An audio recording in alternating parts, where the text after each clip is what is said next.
So guys, ngayon, meron kami ditong napuntahan na dating rest house ng isa sa mga dating congressman dito sa lalawigan ng La Union. So itong lugar na to guys ay matagal na rin daw itong abandonado. At titingnan natin kung meron tayong ibang makikita dito or mapapansin.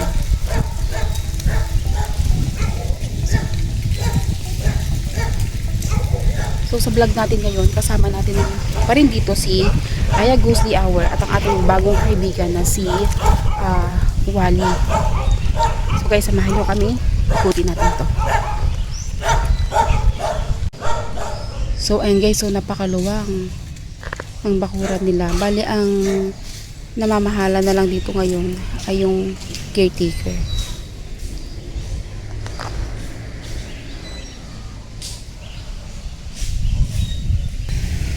So I think ito guest room. Guest room.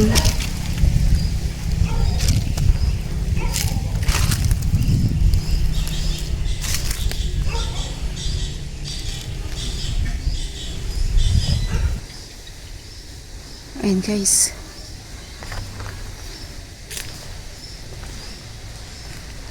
Oh, pinamahayan na rin ng mga ibon ito. Malamang kalapati na, ay kalapati. Paniki na naman to. Ayan o, ang daming dumi. Tsaka yung ano niya, yung sangsang ng amoy.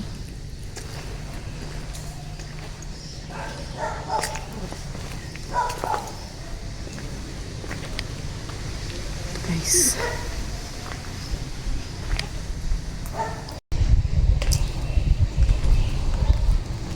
Yes, dami ng sira. Makikita mo talaga na sira-sira na siya at saka marami na siyang mga agyo saka dumi ng mga ibon.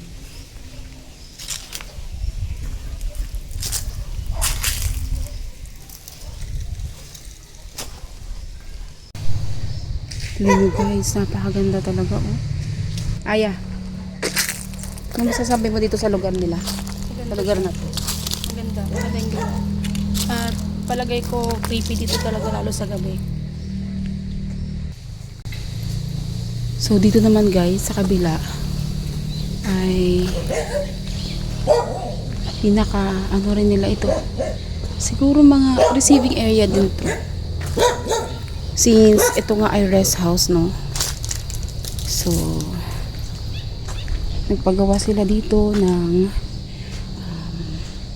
bahay kubo. Pero malaking bahay kubo to. Pero parang nakakatakot na dyan akyatin guys. Kasi oh, may anay na. Baka hindi na pwede to. Ano siya guys?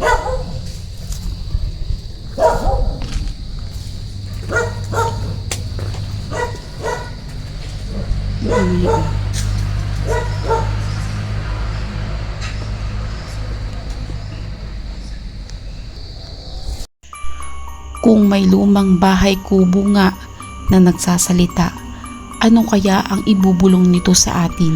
Habang nag-iikot-ikot ako dito, ay marami ang pumapasok sa aking isipan.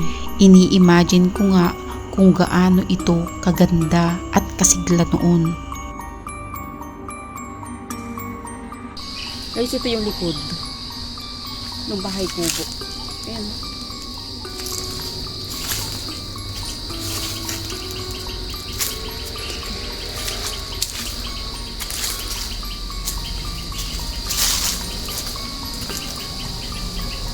Dito sa part na to guys, puro mga puno na dyan. Sa pagkakataon na to, sinusubukan kong makiramdam sa aking kapaligiran dahil kung mapapansin nga ninyo ay napakatahimik dito. Puro puno, damo, mga halaman at ingay lang ng ibon ang maririnig natin dito. Ayan o, meron din silang water tank dito pero I think wala nang ano yan. Wala nang source. Wala na siyang power.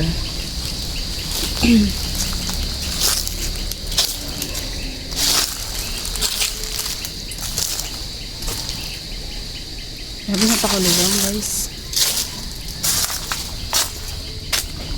Ano meron dyan?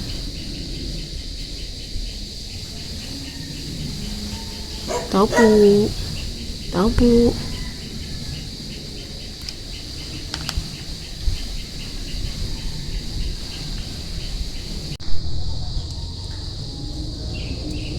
Ito yung sa may side ng kubo guys.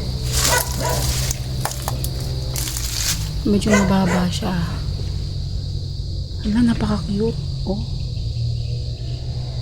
Napaka-cute niya guys. Ang cute. Lalo na siguro noon nag-ooperate pa to. Yung talagang marami pang tao yung pumupunta. Dahil ito nga ay dating rest house ng isa sa mga dating congressman ng La Union. Napakaganda guys. At saka pag sinabi mo talagang rest house, ito rest house talaga. May kapayapaan ka dito. Si Aya. Guys, ngayon susubukan naman natin pasukin to. Ito yung pinaka main house. Ayan. Abandoned na din siya guys. Bali caretaker na lang din ang namamahala dito. Ayan. Ito kasi guys, itong kubo, hindi natin pwedeng pasukin yan dahil marupok na yung hagdanan niya, marupok na rin yung flooring kasi gawa lang siya sa kawayan. So, hindi na natin pwedeng akyatin to. Dito tayo sa main house.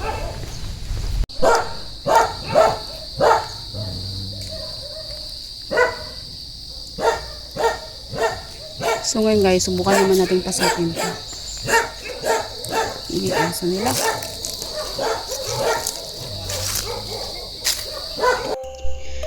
Sa paghakbang ko dito ay nakaramdam ako ng panghihinayang. Mga tanong na bakit? Bakit iniwanan? Bakit hindi pinaayos? Bakit hindi tinirahan ng mga may-ari? Maraming bakit. Nakakalungkot isipin, lalo na alam mong dati ito ay isang lugar kung saan ay maraming tao. Masaya. Maraming mga pampolitikal na usapin, pero ngayon, ito ay napabalot na ng misteryo.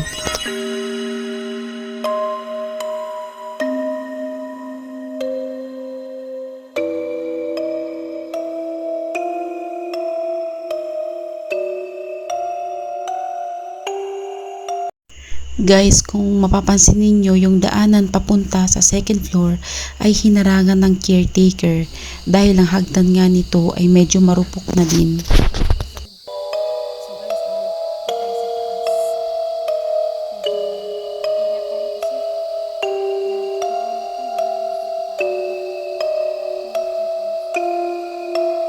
At pagdating ko nga dito sa taas ay nagdadalawang isip akong tumapak sa flooring dahil baka nga naman ay bigla akong bumulusok nito pababa. Mula sa hagdan paakyat ay may mga napapansin na akong parang mga buto ng halaman at naisip ko nga na ito ay dinadala dito ng mga ibon. At ito, marami akong nakita dito. At tama nga ang aking hinala dahil nandito ang mga salarin. Oh, pinamahayan talaga siya ng daming panikirin dito. Sorry. So guys, ayan. Nagalit sila. At tayo nang istorbo na naman.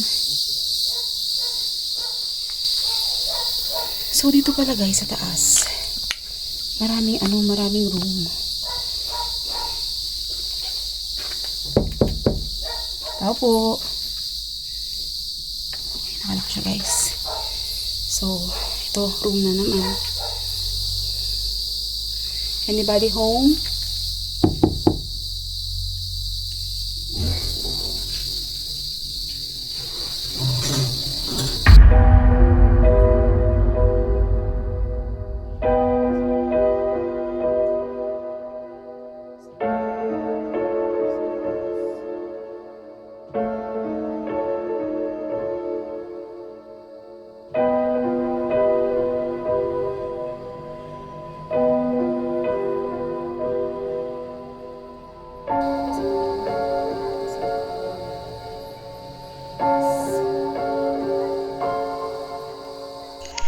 May mga kwento nga ang caretaker na dito nga daw sa second floor ay malakas ang paramdam. Hindi pa naman daw siya nakakakita, pero may mga time na may naririnig din daw siyang kakaiba na nanggagaling dito sa second floor. At ang ibang nakaka-experience nga ng mga misteryosong nangyayari dito ay kadalasan ay ang mga bisita. Oh my gosh. My gosh, Abby. Abby nila.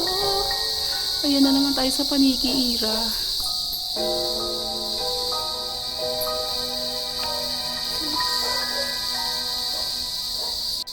Ayun dito, tinan mo. Dito hindi na pwede. Ayan, oh. Nakakatakot ng apakan to. Ayan, oh. Baka lumubog tayo. Tsaka malikot na yung kanya. Parang Paniki. Ayan, oh. May nest sila, oh. Ayan, oh. Yan, oh. Nest ata nila yan, oh. Yan, oh. Nest nila yan. Ang dami. Tao po. Anyone? Anyone here?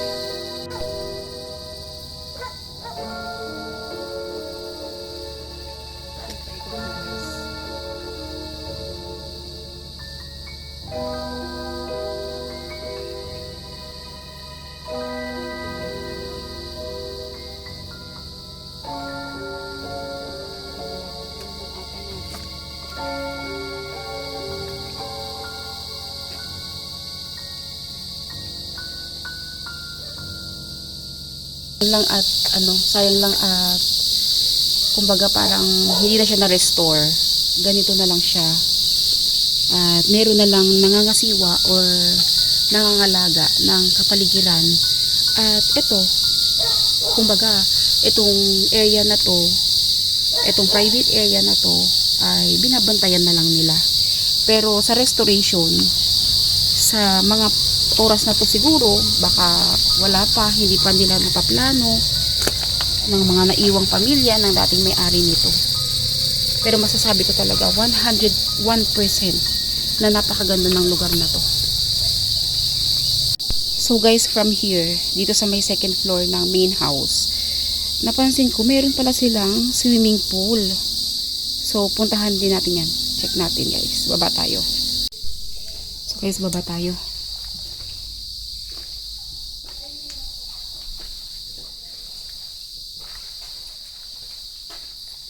Ano yun? Picture? Picture? Okay. Oo. Hindi ako pumasok dyan kasi ano yun. Grabe, tingnan mo yung ano nila, oh. Oh. Yun mo, puro agyo, oh. Grabe, dahan-dahan din tayo dito.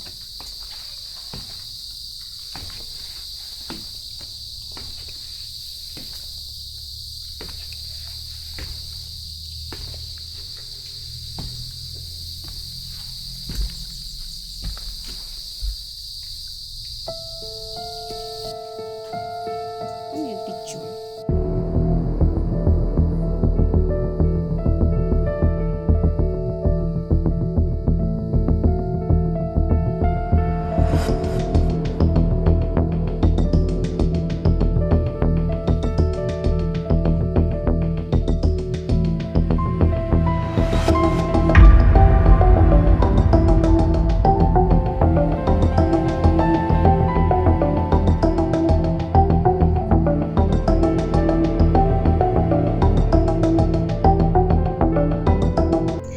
Tahimik na ang pool na ito. Dati, dito nagpa-party, dito nagtatawanan ang mga malalaking tao. Ngayon, tubig ulan at dahon ang laman. Malalim pa rin pero kakaiba na ang itsura. Pag tinititigan mo ang tubig niya, para bang nagsasabi na huwag mong titigan, baka iba na ang makita mo sa tubig.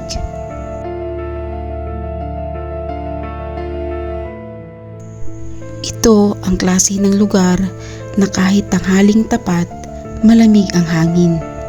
Yung tipong pagpasok mo pa lang sa lugar, parang may kakaiba ka ng mararamdaman. Dating puno ng tawanan ang lugar na ito.